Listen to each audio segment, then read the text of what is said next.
चलो देखो, last class में हम लोग सेल ईएमएफ और इंटरनल रेसिस्टेंस पर बात किए थे। ठीक है, ईएमएफ वगैरह सारा चीज समझे थे। अच्छा, अब हम लोग बात करेंगे सेल का सीरीज और पैरेलल कॉम्बिनेशन। ठीक है, ये सब चीज देखेंगे, cells in series and in क्या, पैरेलल। ठीक है, अच्छा तो बात करते हैं, जैसे कि अगर मान लिया जाए सबसे पहले हम लोग इसमें सीरीज वाला अगर पढ़ते हैं, सीरीज कॉम्बिनेशन की बात करें तो इसमें देखो कैसा होता है। जैसे अगर बैटरी को हम लोग सीरीज में जोड़ दिए, जो टॉर्च होता है, पुराना जमाना वाला जो टॉर्च होता था उसमें नहीं बैटरी लगाते थे, पुराना वाला निप्पो का बैटरी, सब बड़ा बड़ा वाला ऐसा, हाँ वही वही। अच्छा, तो सीरीज कॉम्बिनेशन में देखा जाए जरा सा, इस तरीके से अगर बैटरी को कनेक्ट करते हैं हम लोग, ठीक है, तो बैटरी जो हम लोग इस्तेमाल करते हैं तो बैटरी में कुछ इंटरनल रेसिस्टेंस भी होता है। अच्छा, तो ध्यान से समझना है ये चीज, ये बैटरी हो गया और ये हो गया उसका इंटरनल रेसिस्टेंस, फिर एक और बैटरी और ये उसका क्या, इंटरनल रेसिस्टेंस, फिर एक और बैटरी और ये उसका इंटरनल रेसिस्टेंस। और इसी तरीके से हम लोग हो सकता है ढेर सारा बैटरी का इस्तेमाल कर सकते हैं, है ना। जैसे अगर मान लिया जाए इसका ईएमएफ है E1, इसका ईएमएफ है E2, इसका ईएमएफ है E3। ये ईएमएफ जो है एक्चुअल में, जैसे नहीं बैटरी खरीदते हैं हम लोग, 3.7 वोल्ट का बैटरी हो गया, 8 वोल्ट का बैटरी हो गया ना, तो बस वही चीज हम लोग को समझना है। तो कुछ वोल्ट का बैटरी सब जो खरीदते हैं ना, बस वही सब चीज यहाँ लिखा हुआ है। जैसे 10 वोल्ट का बैटरी है, कोई 12 वोल्ट का बैटरी है, कोई 15 वोल्ट का बैटरी है, और सारा बैटरी को देखो तो एक ही डायरेक्शन में लगाया हुआ है ना। सारा ये वाला जो टर्मिनल होता है ये कौन सा होता है, ये तुम पहचानते हो, ये इस तरीके से पॉजिटिव वाला टर्मिनल, और उसके बाद ऐसे करके, यानी ऐसे बैटरी लगा हुआ है। अगला जो बैटरी है वो बैटरी भी इसी प्रकार से लगा हुआ है, ऐसे करके। ठीक, फिर अगला जो बैटरी है ये भी क्या है हमारा, सेम वैसा ही है, यानी कि सारा बैटरी जो है एक ही डायरेक्शन में लगा हुआ है। इसका ईएमएफ E1, इसका ईएमएफ E2, इसका ईएमएफ E3 है, इसका इंटरनल रेसिस्टेंस R1, इसका इंटरनल रेसिस्टेंस R2, इसका इंटरनल रेसिस्टेंस R3 है। ऐसे कंडीशन में अगर तुमसे पूछा जाए कि यहां पर बताइए कि नेट ईएमएफ कितना होगा, ठीक है, तो ई नेट ईएमएफ की बात करें तो डायरेक्ट इसको हम लोग ऐड कर देंगे सीरीज में। ठीक है, यानी कि E1 प्लस E2 प्लस क्या, E3, और भी अगर ढेर सारा रहेगा तो सारा हमारा ऐड होता चला जाएगा। अगर और भी इसमें ढेर सारा कॉम्बिनेशन होता तो सारा को क्या करते जाते, ऐड करते। अच्छा, यहां पे एक बात ध्यान रखना, छोटा r से हमेशा इंटरनल रेसिस्टेंस को दिखलाएंगे हम, ठीक है। और अगर नेट इंटरनल रेसिस्टेंस की बात करें, ये क्या है हमारा, नेट इंटरनल रेसिस्टेंस। ठीक है, तो नेट इंटरनल रेसिस्टेंस की बात करें तो यहां पर देखा जाए R1, R2, R3 या फिर R4, R5 जो भी होगा, सब हमारा क्या है, सीरीज में। सीरीज में हम लोग कैसे निकालते हैं, अगर हमको इसको निकालना पड़ेगा, सीरीज में निकालना होगा, तो सीरीज में क्या करते हैं, डायरेक्ट जोड़ते हैं। तो इसको भी डायरेक्ट R1 प्लस क्या, R2 प्लस क्या, R3। अगर और भी होता तो उसको जोड़ते, होता तो जोड़ते। अच्छा, अब इस कॉम्बिनेशन को अगर हमको जोड़ दिया जाए, मान लिया जाए इतना ही है, और इसको हम लोग क्या करते हैं, कनेक्ट कर देते हैं किसी बल्ब से। ठीक है, किसी बल्ब से या पंखा से, किसी भी चीज से हम क्या किए, इसको कनेक्ट कर दिए, और उसका सिंबल ऐसे रेसिस्टेंस जैसा दिखाए। ये मान लिया जाए कोई एक पंखा है, 3 बैटरी जोड़े, उसको क्या किए, कोई डीसी कोई पंखा है, उससे हम लोग जोड़ दिए। तो जोड़ दिए तो यहां पंखा है तो इसका अपना कुछ रेसिस्टेंस होगा, ये जो होगा ये हमारा क्या है, एक्सटर्नल रेसिस्टेंस, REXT, मतलब ये क्या हो गया, एक्सटर्नल रेसिस्टेंस ना।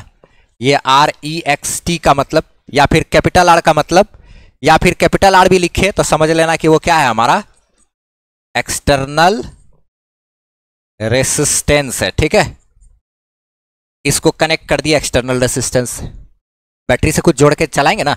अच्छा, तीनों बैटरी को कोई चीज, बल्ब से, बल्ब भी हो सकता है ये, या तो पंखा हो सकता है क्या, या फिर कोई भी छोटा सा चीज जो बैटरी से चल रहा हो, तो जब जोड़ देंगे तो इसमें सर्किट में करंट स्टार्ट हो जाएगा। जब तक ऐसे ही खाली सटा के रखेंगे तब तक तो करंट नहीं ना, जैसे इसको तार से जोड़ेंगे तब ना करंट स्टार्ट होगा। तो अब जो सर्किट में चलने वाला करंट होगा वो बताओ किस डायरेक्शन में होगा, इधर लेफ्ट साइड में या राइट साइड में? हमेशा हम बताएं छोटा से बड़ा की तरफ ऐसे करके करंट चलता है। तीनों बैटरी एक ही डायरेक्शन में है तो हमारा नेट करंट जो होगा वो इस तरीके से चलेगा। करंट छोटा से किधर, ऐसे, ये बात हमेशा ध्यान रहे। कोई चीज से जोड़ दिए डिस्चार्ज होगा ना बैटरी, डिस्चार्ज होते समय हमेशा करंट किधर, ऐसे चलता, लेफ्ट राइट नहीं याद रखना है। बैटरी घुमा के रख देंगे तब लेफ्ट राइट बदल जाएगा ना। छोटा से बड़ा के तरफ ऐसे करके चलेगा, इस तरफ ऐसे करके नहीं, ऐसे करके, ठीक है। अच्छा अब इसमें बात समझते हैं हम लोग को। अगर ये तो नेट इंटरनल रेसिस्टेंस हो गया और ये क्या है, ये नेट ईएमएफ है। तो हम लोग को अगर यहां पे लिखा जाए, एक चीज ध्यान दिया जाए, यहां पे टोटल रेसिस्टेंस कितना होगा, आर जो हमारा, अगर नेट की बात करें, नेट रेसिस्टेंस हमारा इंटरनल और एक्सटर्नल दोनों को जोड़ देंगे तो ये हमारा क्या है, net resistance of the circuit. Net resistance of the circuit की बात करें, अगर पूरा सर्किट का नेट रेसिस्टेंस देखेंगे तो ये जो रेसिस्टेंस लगा हुआ एक्सटर्नल रेसिस्टेंस, ये और जो बैटरी का इंटरनल रेसिस्टेंस है वो सब ऐड होगा और सब एक लाइन से पैरेलल जैसा, यानी समझना है, इन सब के साथ ये एक लाइन से, एक ही तार में। तो इसमें हमको अच्छा एक बात कैसे समझे कि सब सीरीजे में है। सीरीज कॉम्बिनेशन में प्रत्येक रेसिस्टेंस से करंट सेम रहता है। देखो जो करंट आई इधर चलेगा वही करंट इससे भी गुजरेगा। आई करंट ही ना सब रेसिस्टेंस से गुजरा, इससे भी आई, इससे भी आई, इससे भी आई, वही करंट पूरा है। तो सीरीज में क्या होता है, करंट सबसे सेम रहता है। ऐसे भी पकड़ेंगे तो यहां पे नेट रेसिस्टेंस की बात करें तो जो इंटरनल रेसिस्टेंस है और एक्सटर्नल रेसिस्टेंस है उसको डायरेक्ट जोड़ देंगे। हमेशा जो इंटरनल रेसिस्टेंस है उसके साथ लगभग एक्सटर्नल रेसिस्टेंस सीरीज में ही रहता है। तो ये हमारा नेट रेसिस्टेंस की बात करें तो जो इंटरनल वाला है नेट रेसिस्टेंस वो, और जो एक्सटर्नल वाला है रेसिस्टेंस वो, दोनों को जोड़ देंगे। EXT ऐसे बोल दिए, दोनों को जोड़ दिए तो ये टोटल रेसिस्टेंस हो गया सर्किट का। अगर हमसे पूछेगा कि करंट, नेट करंट की बात करें तो नेट करंट कैसे होगा, टोटल वोल्टेज बटे टोटल रेसिस्टेंस, यानी ये net EMF by net resistance. क्या करेंगे यहां पे, नेट EMF बाय क्या, net resistance, net EMF by net resistance. EMF actual में क्या है, वही बैटरी का वोल्टेज सब ना, 10 वोल्ट, 12 वोल्ट और 5 वोल्ट मिल गया अगर सब, ठीक है, तो 22 5 27 वोल्ट हो गया। तो 27 वोल्ट वोल्टेज अब बटे टोटल रेसिस्टेंस भाग देंगे तो करंट आ जाएगा ना। तो आई नेट, नेट करंट बराबर, यहां पर अगर पूछा जाए तो नेट करंट बराबर टोटल EMF जो आएगा, नेट EMF अब बटे क्या करेंगे, नेट रेसिस्टेंस आर नेट। ये तो ऑलवेज होगा ये चीज, हमेशा हमेशा नेट करंट बराबर net EMF by net resistance, हमेशा के लिए ये चीज वैलिड। अच्छा नेट EMF निकालना था, सीरीज में था तो सबको डायरेक्ट ऐसे जोड़ते चले गए। नेट रेसिस्टेंस अगर निकालना है तो इंटरनल निकालने के लिए तो सबको डायरेक्ट जोड़ेंगे, सीरीज में था इसीलिए। फिर उसको इसके साथ डायरेक्ट जोड़ देंगे क्योंकि इंटरनल रेसिस्टेंस सारा एक्सटर्नल के साथ भी सीरीज में रहता है। अच्छा चलो यहां तो ऐसे ये सब बात किए। इसी में ये हो गया हमारा सीरीज कॉम्बिनेशन तो पढ़ रहे हैं हम लोग, ठीक है। इस सीरीज कॉम्बिनेशन में हम लोग ये समझे अभी केस 1, सारा बैटरी एक ही दिशा में लगा हुआ था ना, इसीलिए ना। अच्छा अब बैटरी अगर उल्टा अगर लगाएंगे तब, जैसे मान लिया जाए केस नंबर 2, अब अगर ऐसा काम करते, एक बैटरी ऐसे है, ठीक है, एक बैटरी और है जो ऐसे है, फिर एक बैटरी देखो, अब जरा सा अभी क्या हो गया, बैटरी उल्टा हो गया, ठीक है, और ऐसे करके ऐसे। अच्छा तुमको क्या लगता है कि इन सबको जब टॉर्च से जोड़ते हैं, जैसे ये मतलब क्या किए, टॉर्च में एक बैटरी ऐसे डाले, ये वाला मतलब वो आगे वाला पॉजिटिव टर्मिनल होता है, बताएं अभी हम थोड़ा देर पहले। ये वाला जो है ये मतलब कौन, ये वाला, ये पीछे का प्लेन वाला हिस्सा रहता है, ये छोटा वाला, ठीक है, तो यानी कि एक बैटरी ऐसे डाल दिए, फिर एक बैटरी और टॉर्च में डाले, एक बैटरी उल्टा करके डाले, और फिर एक बैटरी सीधा करके ऐसे डाले, टॉर्च जलता है? कभी किए ये सब? तो नहीं जलता है, थोड़ा कम वोल्टेज रहता है, सब जलता है। ठीक है, हट बुड़बक, देखे हो टॉर्च पहले ही वाला है? घर में है वाला टॉर्च? आपका जनरेशन वगैरह सब तो सब अब खोता चला जा रहा है, अब तो चार्जेबल सब सारा चीज निकल गया। उतना प्रैक्टिस करते नहीं हो तो कैसे होगा? जलता है बाबू, लेकिन थोड़ा वोल्टेज कम रहता है। जैसे अगर 3 बैटरी है ना, तो एक बैटरी तो डाल दिए उधर, दूसरा उल्टा करके डाले, और तीसरा फिर एक सीधा करके वैसे डाल, तब भी जलता है, लेकिन वोल्टेज कम रहता है। अच्छा देखो, अब इसी में क्या होगा, एक का EMF E1 internal resistance R1, EMF E2 internal resistance R2, EMF E3 internal resistance R3, E4 R4। अच्छा, नेट करंट की बात करेंगे तो नेट करंट बराबर नेट ईएमएफ अब आए क्या, नेट रेसिस्टेंस, वो हमेशा होता है। नेट रेसिस्टेंस अगर निकालना है तो नेट रेसिस्टेंस कैसे निकलता है, टोटल इंटरनल रेसिस्टेंस के साथ एक्सटर्नल रेसिस्टेंस जोड़ देंगे। टोटल इंटरनल रेसिस्टेंस के साथ एक्सटर्नल रेसिस्टेंस जोड़ेंगे तो हमारा नेट रेसिस्टेंस आ जाएगा। ठीक है, तो अब यहां पे अगर हम एक करके भी अगर ऐसे करके दिखा देंगे तो उसका कोई मतलब अब है नहीं। बार बार ये हमेशा ध्यान रखना है, ये दो चीज, ये जो चीज है ये हमेशा एकदम ऑलवेज ऐसा ही, लगभग हमेशा ऐसा ही होता है ना, ये हमेशा ऐसा ही रहेगा। तरीके ये हमारा नेट रेसिस्टेंस की बात करेंगे तो इंटरनल रेसिस्टेंस के साथ एक्सटर्नल रेसिस्टेंस सीरीज में है, उसको डायरेक्ट जोड़ेंगे। इस टर्म को बार बार लिखने का कोई मतलब नहीं, ये टर्म बार बार रिपीट करने से हमको सिर्फ फाइंड करना क्या सिखाएंगे अभी हम, कि नेट ईएमएफ कैसे पता करते हैं और नेट इंटरनल रेसिस्टेंस कैसे पता करते हैं। जब भी पूछेगा करंट अगर, तो नेट ईएमएफ ऊपर में लिखेंगे, अब भागा हमको नेट रेसिस्टेंस देना है तो इंटरनल रेसिस्टेंस जो रहेगा वो तो रहेगा ही, अब प्लस में क्या कर देंगे, एक्सटर्नल रेसिस्टेंस। ये क्या है, कॉम्बिनेशन है ना, इंटरनल रेसिस्टेंस और एक्सटर्नल रेसिस्टेंस का। तो नीचे में internal resistance plus external resistance, और ऊपर में हमेशा क्या, ई नेट। ये हमेशा हर केस में, जितना भी केस पढ़ेंगे सब में ऐसा ही होता है। तो हम अभी खाली सिर्फ सीखेंगे कि नेट ईएमएफ कैसे निकालते हैं और नेट इंटरनल रेसिस्टेंस कैसे निकालते हैं। ठीक है, वो इसी चीज पे हमारा फोकस होगा अभी। तो जैसे इसी में अगर ऐसा सिचुएशन रहेगा तो नेट ईएमएफ अगर हमको निकालना है तो ये इधर, ये उल्टा है और ये ऐसे ना, तो ये भी चाह रहा है कि करंट क्या हो, इधर जाए, ये भी चाह रहा है करंट इधर जाए, ये चाह रहा है करंट इधर जाए, ये चाह रहा है क्या, करंट 3 गो है एक ही डायरेक्शन में, तो नेट करंट हमारा इधर ही फ्लो करेगा, इसका मतलब अगर ज्यादा वैल्यू वाला होगा तो।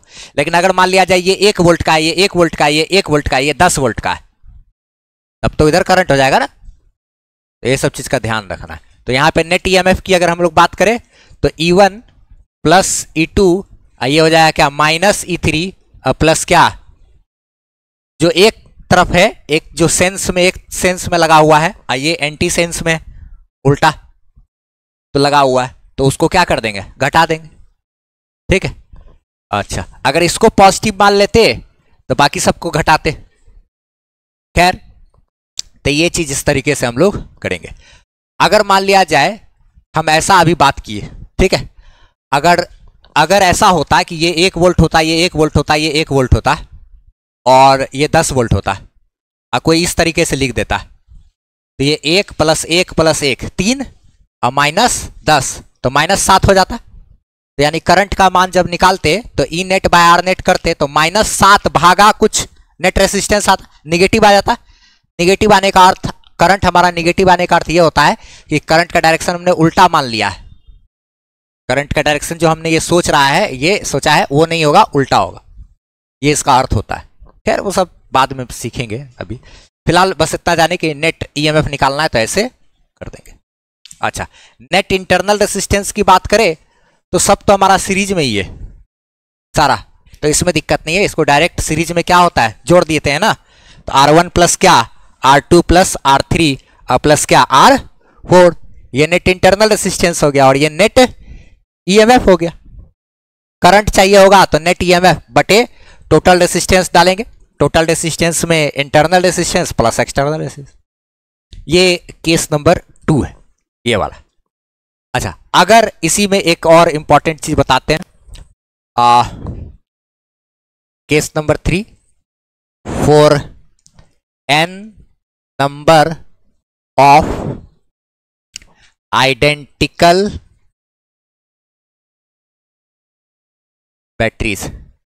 अच्छा एक बात बताओ, रेसिस्टेंस का जो कॉम्बिनेशन होता है वो हम लोग अभी तक नहीं किए हैं। इसमें रेसिस्टेंस का कॉम्बिनेशन होता है ना, सीरीज और पैरेलल वाला कॉम्बिनेशन, वो अभी तक इसमें तो नहीं किया हम लोग। नए एनसीईआरटी में ऐसे दिया नहीं है, लेकिन फिर भी उसको पढ़ना होगा हम लोग को, ठीक है। 10th क्लास में जो चीज है ना, सही भाई, जो कैपेसिटर में पढ़े थे हम लोग, ठीक उसका उल्टा कहानी ना।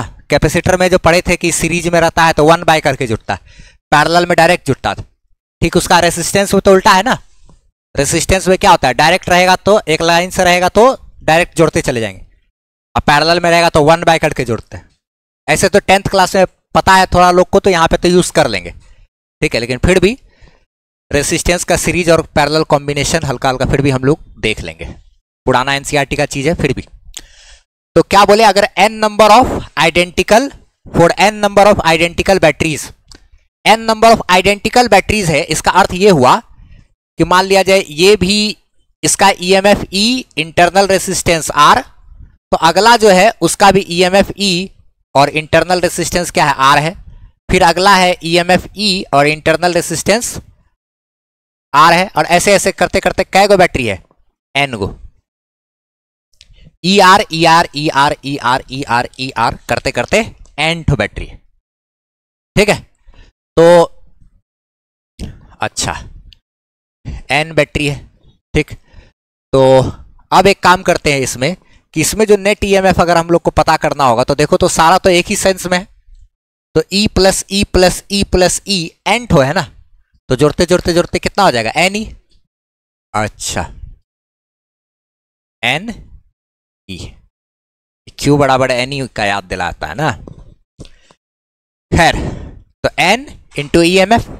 अच्छा, उसके बाद नेट इंटरनल रेसिस्टेंस की अगर बात करें तब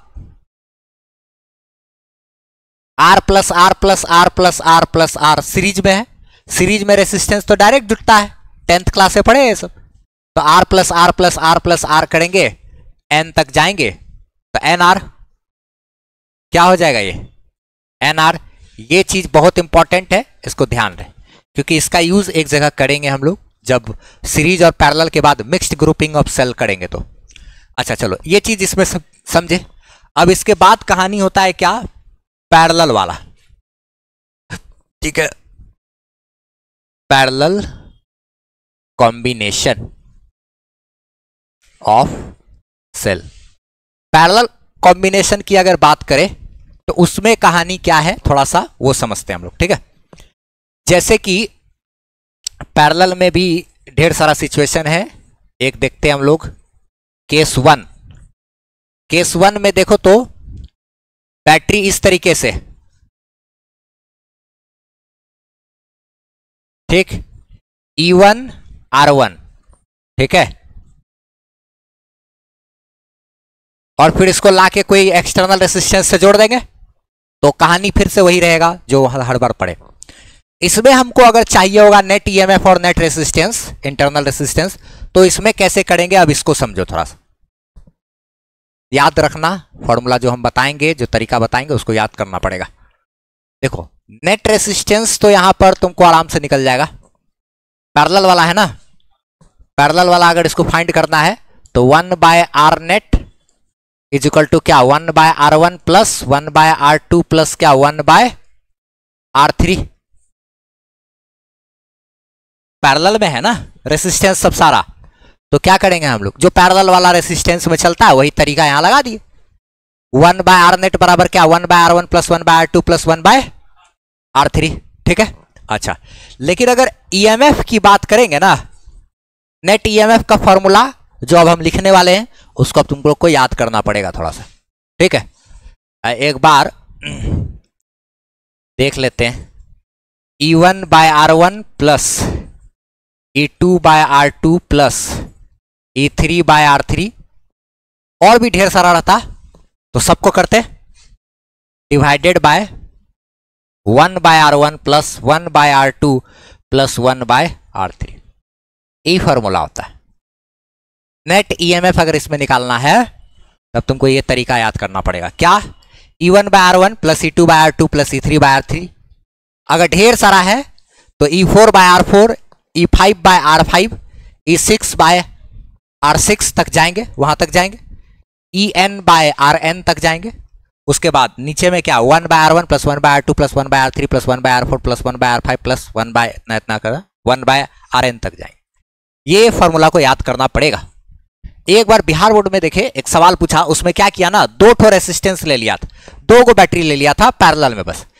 तो उसमें उसका निकालना था तो E1 by R1 plus E2 by R2 divided by क्या? 1 by R1 plus 1 by R2, और उसको थोड़ा सा सॉल्व करके तब लिखा था एक फॉर्मूला। इसको याद करना पड़ेगा, डायरेक्ट फॉर्मूला इसका। क्या बोले? पहला बैटरी का ईएमएफ बटा उसका रेसिस्टेंस प्लस दूसरा बैटरी का ईएमएफ बटा उसका रेसिस्टेंस प्लस तीसरा बैटरी का ईएमएफ बटा उसका क्या? रेसिस्टेंस। ईएमएफ को उसके रेसिस्टेंस से भाग देते जाना है, जोड़ दिए। अब बटे में क्या? फिर नीचे में पैरेलल वाला जो रेसिस्टेंस का कॉम्बिनेशन था ना, वही डाल देना है। 1 by R1 plus 1 by R2 plus 1 by R3। 4 गो रहता तो E1 by R1 plus E2 by R2 plus E3 by R3 plus E4 by R4। अब बटे में क्या? 1 by R1 plus 1 by R2 plus 1 by R3 plus 1 by R4 कर देते हैं। 2 गो रहेगा तो E1 by R1 plus E2 by R2, और टोटल के बटे में 1 बाय R1 प्लस 1 बाय, याद करना पड़ेगा इसे। इसमें ज्यादातर केस वेस्ट नहीं होता कि ऐसे है फिर एक ठो पलट गया, ऐसा वो सब वाला केस एकदम सिंपल ऐसे रहता है। अच्छा, इसी में और भी तरीका बताते हैं जो रहेगा किस प्रकार से।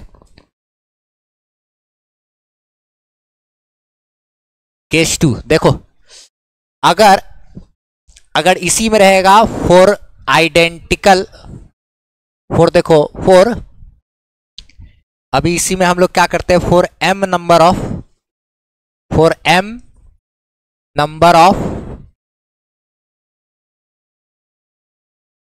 ठीक है, 4m number of identical batteries. क्या बोले? m number of identical batteries इसमें अगर कनेक्ट कर रहे हैं, m number of identical batteries कहने का मतलब, जैसे एक बैटरी ये है, इंटरनल रेसिस्टेंस इसका ये ईएमएफ R, देखो ये वाला केस थोड़ा सा यूनिक है। अच्छा, ER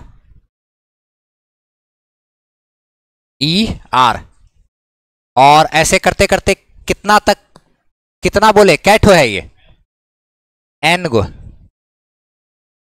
ठीक है, करते करते सॉरी M ठो है, कैट हो है M ठो, M तक जाएंगे। M गो सीरीज है ये। 3 गो अगर रहेगा तो भी कर सकते हैं, 5 गो रहेगा तो, 6 गो रहेगा तो, M ठो रहेगा तो कितना होगा वो जानते हैं। इसमें अगर हमसे पूछेगा ना नेट ईएमएफ तो बहुत इजी है, इसका वही ईएमएफ हो जाता है जो प्रत्येक का है। क्या बोल रहे हैं? अगर पैरेलल में कनेक्टेड है आइडेंटिकल बैटरी सब और सब का ईएमएफ ई है, तो चाहे M रहे या 1 करोड़ रहे, कितना भी बैटरी रहे, सब का अगर ईएमएफ ई है तो नेट ईएमएफ हमारा ई ही हो जाता है। अब आगे, लेकिन रही बात किसकी? नेट इंटरनल रेसिस्टेंस की, तो पैरेलल में तो 1 बाय R1 वाला ऐसे चलता है ना, तो यानी कि 1 by R net is equal to 1 by R plus 1 by R plus क्या 1 बाय R प्लस क्या, वहां तक M तक जाएंगे, यानी कि क्या 1 by R net is equal to 1 by R net is equal to क्या हो जाएगा, इसमें जोड़ते जोड़ते जोड़ते M बाय R, M ठो है ना टोटल, तो 1 by R 1 by R 1 by R करके क्या, अगर 5 को रहता तो 5 बाय आर, तो एम बाय आर, तो यहां से पलटेंगे अगर तो R net is equal to R by क्या, एम हो जाता। जैसे वहां नहीं सी बाय एन वाला था, क्योंकि 1 बाय सी इक्विवेलेंट बराबर 1 by C plus 1 by C plus 1 by C identical रहता है, तो उसी सब टाइप का। और वैसे भी इसमें याद रखना है, अगर 3 गो रहता तो आर बाय 3, 4 गो रहता तो आर बाय 4, 5 गो रहता तो क्या आर बाय 5 ना, एम ठो है तो क्या आर बाय एम, एन गो रहता तो आर बाय एन, 6 गो रहता तो आर बाय 6 करते ना। इस तरीके से ये सब कॉम्बिनेशन इसमें चलता है, ठीक है। अच्छा, इसमें यहां तक ये सब चीज तो हम लोग जाने, ठीक है, क्या क्या सेल का सीरीज और थोड़ा सा क्या पैरेलल वाला कॉम्बिनेशन। इसी में एक चीज और होता है थोड़ा, mixed grouping of cell, mixed grouping of cell.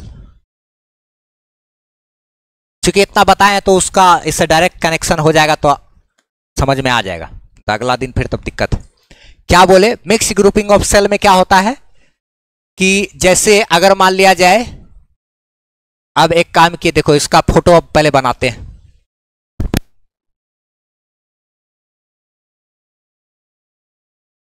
चलो देखो, मिक्स्ड ग्रुपिंग ऑफ सेल बता रहे हैं इसमें, ठीक है। एनसीईआरटी में से दिखेगा नहीं ये चीज, एनसीईआरटी में सिर्फ सीरीज और पैरेलल वाला तक ही दिया हुआ है, ठीक है। लेकिन इसी का थोड़ा सा आगे बढ़ते हुए मिक्स्ड ग्रुपिंग ऑफ सेल भी बताते हैं, कंपटीशन एग्जाम सब में रहता है कहीं कहीं। अच्छा, जैसे इसमें अगर क्या होगा यहां पे कि बैटरी जो है, सारा बैटरी आइडेंटिकल है, ठीक है। इसका EMF E, resistance R, E R E R E R सारा है सर, और ये E R E R E R करके इस तरीके से टोटल एक रो में क्या एन ठो क्या है बैटरी लगा हुआ है। नंबर ऑफ बैटरी जो है ना प्रत्येक रो में कितना है, N. Number of batteries in each row क्या है, सब में क्या है टोटल एन ठो बैटरी लगा हुआ है। इसमें भी एन गो बैटरी है, इसमें भी एन ठो बैटरी, इसमें भी एन ठो बैटरी, और ऐसा ऐसा ये कॉम्बिनेशन कै ठो है, 4 यहां दिख रहे हैं, तो डॉट डॉट कहां तक, एम तक, कै ठो है, एम ठो, ठीक। अच्छा, इसमें अगर हमको पूछा जाए कि निकालना है अगर नेट ईएमएफ, तो पहले नेट ईएमएफ कैसे निकालेंगे जरा उस पे बात करते हैं। तो देखो, तो नेट ईएमएफ कैसे निकलेगा, इसका ई है, ई है, ई है, ई है, ई है, एन तो है ना, एन ई, इसका भी एन ई, इसका भी एन ई, इसका भी एन ई, यानी कि एन ई, इसका भी एन ई, इसका भी क्या एन ई, ऐसे ही करके ना है, ऐसे ही ना कुछ, N E N E N E करते करते कैट है टोटल एम गो है, एन ई करते हुए N E N E N E N E करते हुए कैट है एम गो, एम गो रहा चाहे कितना भी रहे, अनंत रहे, उससे मतलब नहीं। पैरेलल में जो प्रत्येक का रहता है ईएमएफ, वही टोटल ईएमएफ कहलाता है, वही टोटल ईएमएफ कहलाता है। तो यहां पे जो नेट ईएमएफ होगा वो तो एन ई ही रह गया। इस वाले इसका ईएमएफ कितना है, एन ई, इसका भी कितना है एन ई, इसका भी एन ई एन ई, तो N E N E N E N E, तो रिजल्ट क्या आया एन ई, क्योंकि पढ़े हैं हम लोग ये चीज कहां, पैरेलल वाले में, आइडेंटिकल वाले में बात किया हम लोग। ई ई ई ई कितना भी रहे तो नेट ईएमएफ क्या हो जाएगा, ई हो जाएगा। तो अगर इसका है N E N E N E, कितना भी रहे एन ई, तो नेट क्या आएगा, एन ई ही हो जाएगा। तो हम लोग यहां पे नेट ईएमएफ इसका क्या निकाल लिए, बड़ा सा है, कॉम्प्लेक्स सा दिख रहा है, लेकिन रिजल्ट इसका क्या आया, एन ई, बहुत छोटा सा रिजल्ट है। अच्छा ठीक है, अब आगे, अब हम लोग बात करते हैं थोड़ा सा इंटरनल रेसिस्टेंस पे, ठीक है। तो ये R R R R R सारा जुटेगा एन टू है ना, सब सीरीज में है ना, तो R plus R plus R plus R plus R N तक, तो एन आर, ये भी एन आर, ये भी क्या एन आर, ये भी क्या एन आर। तो वैसे स्थिति में अगर ये आर होता आर होता आर होता आर होता पैरेलल में, तो आर बाय एन, यही था ना। अगर ये टोटल कैट हो, अगर ये आर है, ये आर है, आर है, आर है, एम ठो है, तो आर बाय एम। अगर अच्छा अगर ये होता R dash R dash R dash M ठो, तो क्या आता net R dash by M. अगर ये है N R N R N R M ठो है, तो कितना आएगा N R by M. N R N R N R M ठो है, तो क्या आएगा N R by M. N R by क्या, वही चीज यहां भी लगाएंगे, तो यहां पे जो नेट इंटरनल रेसिस्टेंस आएगा वो क्या होगा एन आर बाय क्या एम। बस एकदम सिंपल सा। तो ऐसा कॉम्प्लेक्स भी है, फिर भी इसका रिजल्ट क्या है बहुत सिंपल। ठीक है, इस तरीके। अभी इसी में एक खास चीज निकल करके आता है, आज तो सिर्फ पढ़ाई हो पाएगा, लिखाई तो नहीं हो पाएगा। एक चीज देखो जरा सा, सुनो क्या बोल रहे समझो। अगर इसी पूरा सर्किट को, इस चीज को हम पूरा को यहां से तार निकाल करके इसी ये जो पूरा कॉम्बिनेशन होता है उसको ला करके एक पंखा से जोड़ देते, तो पंखा अपना चल रहा है या रेसिस्टेंस अपना चल रहा है, तो वो जो एक्सटर्नल रेसिस्टेंस है इसके साथ सीरीज में होता। हम लोग इसमें भी सारा चीज पढ़ चुके थे कि जो यहां पे अगर नेट करंट की बात करेंगे तो वो क्या होगा नेट ईएमएफ ना, नेट ईएमएफ। अब बाय क्या लिखना है हमको नेट रेसिस्टेंस। नेट करंट बराबर नेट ईएमएफ भागा नेट रेसिस्टेंस। अच्छा ठीक है, तो नेट ईएमएफ हमारा कितना आया है यहां पे देखो तो एन ई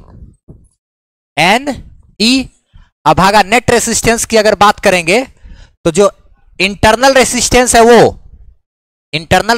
वो और प्लस क्या एक्सटर्नल रेसिस्टेंस। अच्छा तो यानी कि इंटरनल रेसिस्टेंस तो यहां पे एन आर बाय एम है, अब प्लस ये कैपिटल आर, ये हमारा क्या है एक्सटर्नल रेसिस्टेंस है, एक्सटर्नल रेसिस्टेंस है ये। और ये एन आर बाय क्या एम क्या है टोटल इंटरनल रेसिस्टेंस है कि नहीं, टोटल इंटरनल रेसिस्टेंस है ये टोटल इंटरनल रेसिस्टेंस, और ये क्या है टोटल एक्सटर्नल रेसिस्टेंस। ये हो गया क्या हमारा करंट, नेट करंट, यही ना। तो नेट करंट बराबर ये हमारे पास क्या, ये एक चीज एक फॉर्मूला हमारे पास में आया कि नेट करंट बराबर ऐसे केस में ये जो एन ई ये एन आर बाय एम और ये क्या है आर। अच्छा एक बात ध्यान दे सुनो,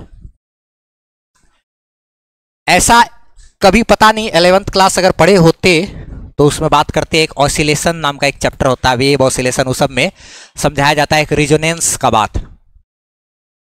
वहां पे अप्लाइड फ्रीक्वेंसी अगर बराबर हो जाता है, कोई भी चीज अगर ऑसिलेट कर रहा है उसका फ्रीक्वेंसी और अप्लाइड फ्रीक्वेंसी अगर जब मैच करता है तो एम्पलीट्यूड बहुत ज्यादा बढ़ जाता है। डैम्प्ड ऑसिलेशन, अनडैम्प्ड ऑसिलेशन, पता नहीं वो सब पढ़े हो कि नहीं पढ़े हो।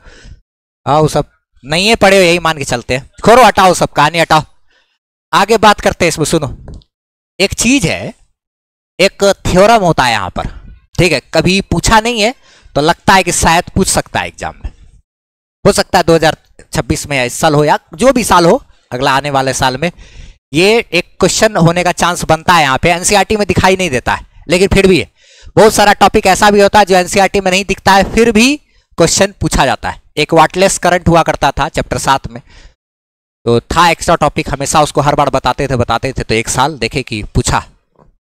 चलो देखो इसमें एक चीज होता है, सीबीएसई सब में भी है ये, खास करके काफी ज्यादा बोला जाता है कि इसमें इस सिचुएशन में अगर सर्किट का नेट इंटरनल क्या बोल रहे हैं, अगर सर्किट में इंटरनल रेसिस्टेंस बैटरी सबका है और उसको जोड़ दिए पंखा से या फिर किसी बल्ब से, तो एक्सटर्नल रेसिस्टेंस वो सब उसका रेसिस्टेंस क्या हो जाएगा एक्सटर्नल रेसिस्टेंस। अगर पूरा का पूरा ये जो था डिवाइस, ये जो नेटवर्क था, इस नेटवर्क को हम लोग जो बैटरी का जो नेटवर्क है, इस नेटवर्क को अगर हम ले जाकर के किसी बल्ब से कनेक्ट कर दिए तो बल्ब जलेगा, तो बल्ब का जो रेसिस्टेंस होगा वो एक्सटर्नल रेसिस्टेंस, और ये सारा बैटरी का जो ये आया ये हमारा क्या है टोटल इंटरनल रेसिस्टेंस है सर्किट का।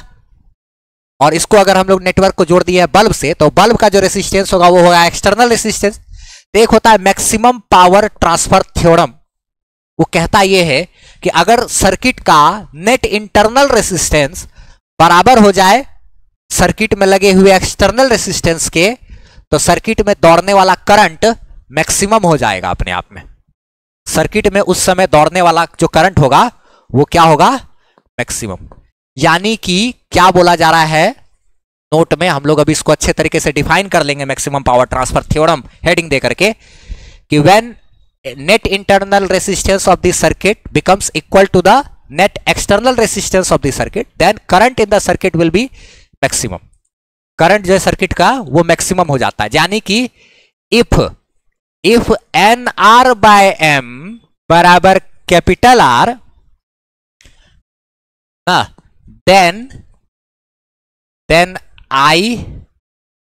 then current becomes maximum. Then current becomes maximum. Current maximum हो जाएगा तो पावर लॉस मैक्सिमम हो जाएगा, क्योंकि पावर जो लॉस होता है, पावर का फॉर्मूला होता है I square R. Therefore power loss will be maximum, चूंकि पावर बराबर होता है आई स्क्वायर आर। पावर बराबर क्या होता है, आई स्क्वायर आर। टी से गुना कर देंगे तो हीट आ जाता है, हीट लॉस ज्यादा हो जाएगा। आई स्क्वायर आर टी, तो हीट लॉस ज्यादा हो जाएगा, पावर लॉस ज्यादा होने लगे। तो अब हमको हेडिंग देके खाली मैक्सिमम पावर थ्योरम को डिफाइन करना है। क्या मैक्सिमम पावर ट्रांसफर थ्योरम बोले, यदि सर्किट का इंटरनल रेसिस्टेंस बराबर हो जाए सर्किट के एक्सटर्नल रेसिस्टेंस के, तो सर्किट में जो पावर जो सप्लाई होगा वो क्या होगा, मैक्सिमम पावर सप्लाई होने लगेगा। यानी कि करंट जो है सर्किट में वो मैक्सिमम हो जाएगा। सर्किट में करंट क्या हो जाएगा, मैक्सिमम हो जाएगा। अब ये सब चीज कहीं कहीं रहता है, ये एम आर इधर चला गया, तो एन आर बराबर क्या है, एम आर। एन आर बराबर एम आर। अच्छा, अब इसी में पूछेगा कि मैक्सिमम करंट बताइए कि कितना हुआ ना, तो मैक्सिमम करंट बराबर, जो मैक्सिमम करंट है उसके बराबर में हम लोग ऐसा लिख सकते हैं, हो ही गया, एन ई भागा ये है ना, एन ई भागा ये है, तो इसको तुम ऐसे लिखते हैं, देखो तो एन ई भागा एन आर बाय एम, अब प्लस क्या है, कैपिटल आर के जगह पे भी एन आर बाय एम लिखेंगे। अगर सर्किट में दौड़ने वाला मैक्सिमम करंट की बात करें तो ये और ये दोनों सेम है ना, बराबर कर देंगे ना, तो इसके जगह पर भी क्या रखेंगे, इसी को डाल देंगे। तो इसी को डाल देंगे अगर, तो यहां पे जो सर्किट में दौड़ने वाला जो मैक्सिमम करंट है, ठीक है, वो देखो तो क्या हो गया, एन ई भागा 2NR भागा क्या है, M है। अच्छा, N से N कट गया, ये M ऊपर चला गया, तो जो सर्किट में दौड़ने वाला जो मैक्सिमम करंट होता है वो होता है ME भागा इलेक्ट्रिक, हाँ, ME भागा 2R। यानी सर्किट में दौड़ने वाला जो मैक्सिमम करंट है वो इंटरनल रेसिस्टेंस जो है ना, बैटरी के, प्रत्येक बैटरी के जो इंटरनल रेसिस्टेंस उस पर डिपेंड किया, प्रत्येक बैटरी का जो इंटरनल रेसिस्टेंस है उस पर डिपेंड किया, बाहरी एक्सटर्नल रेसिस्टेंस पे डिपेंड ना। अगर बैटरी का नेट इंटरनल रेसिस्टेंस कम रहेगा तो करंट ज्यादा दौड़ेगा, क्या, ये सब चीजें। अब बस मैक्सिमम पावर ट्रांसफर थ्योरम को खाली डिफाइन करना, तो ये सब चीज हम लोग जाने, क्या क्या चीज, सेल का कॉम्बिनेशन में सीरीज, पहले सीरीज कॉम्बिनेशन समझे ना, इसका दोनों केस वगैरह ये सब चीज को डिस्कस किए, फिर पैरेलल कॉम्बिनेशन और ये मिक्स्ड ग्रुपिंग ऑफ सेल और ये सब चीज। अब बस खाली इसको डिफाइन करना है, क्या होता है मैक्सिमम पावर ट्रांसफर थ्योरम, कि अगर नेट इंटरनल रेसिस्टेंस सर्किट का बराबर हो जाए, becomes equal to the net external resistance of the circuit, अगर किसी सर्किट का जो टोटल इंटरनल रेसिस्टेंस है, यानी बैटरी सबका जो रेसिस्टेंस है, इंटरनल रेसिस्टेंस वो बराबर हो जाए सर्किट के क्या, एक्सटर्नल रेसिस्टेंस के, तब जो है current in the circuit will become maximum. तब करंट सर्किट में क्या हो जाएगा, मैक्सिमम हो जाएगा, और पावर जो ट्रांसफर होगा वो भी मैक्सिमम हो जाएगा। पावर बराबर होता है I square are, current maximum होने से क्या, पावर भी हमारा मैक्सिमम हो जाएगा ना। तो ये सब हम लोग पढ़े क्या चीज में, सेल वाला topic, cell in series and parallel ना, ये टोटल टॉपिक यहाँ तक। अब इसके बाद हम लोग को आगे पढ़ना है किरचॉफ्स लॉ, वो बहुत इंपॉर्टेंट टॉपिक है, ठीक है। आप हमारी वेबसाइट से फ्री पीडीएफ नोट्स ले सकते हो, टेस्ट सीरीज दे सकते हो और सारा एड फ्री वीडियो लेक्चर्स आप देख सकते हो, वो भी एकदम अरेंज किया हुआ आपको 11 12 का फिजिक्स का सारा वीडियोस वगैरह मिल जाएगा। और कमेंट सेक्शन में पिन किया हुआ हमारा व्हाट्सएप चैनल का लिंक है, उसको आप फॉलो जरूर कर लीजिए ताकि हमसे आप बेहतरीन ढंग से जुड़